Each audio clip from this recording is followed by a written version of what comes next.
1995, ici, il n'y avait pas de visa. Et les Comoriens des autres îles ne restaient pas à Mayotte. Ils venaient pour du boulot. Oui. Ils venaient là pour construire sur des chantiers, pour bâtir ce que vous voyez aujourd'hui à Mayotte, et ramasser leur argent et repartaient.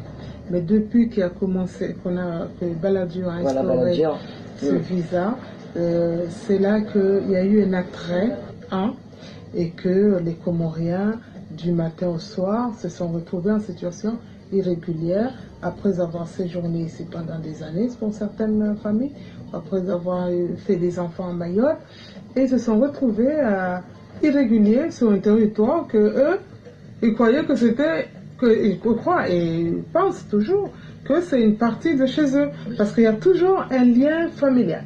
Les politiques ont voulu couper ce lien-là, et ça a donné la catastrophe humanitaire que nous vivons aujourd'hui.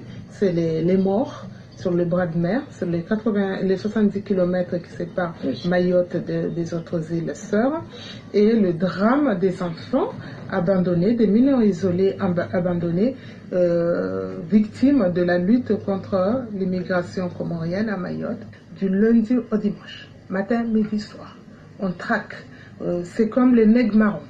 Vraiment, ça nous renvoie à l'époque des nègres marrons. La chasse à l'homme. La chasse à l'homme. Ça nous renvoie à l'époque Vichy. Les politiciens, ils ne savent pas réellement ce qui se passe à Mayotte. Mais ça fait honte à la France. Ça fait honte au pays des droits de l'homme. Sans avenir, sans espoir, sans perspective d'avenir, rien. Vous pensez que ça va se passer comment?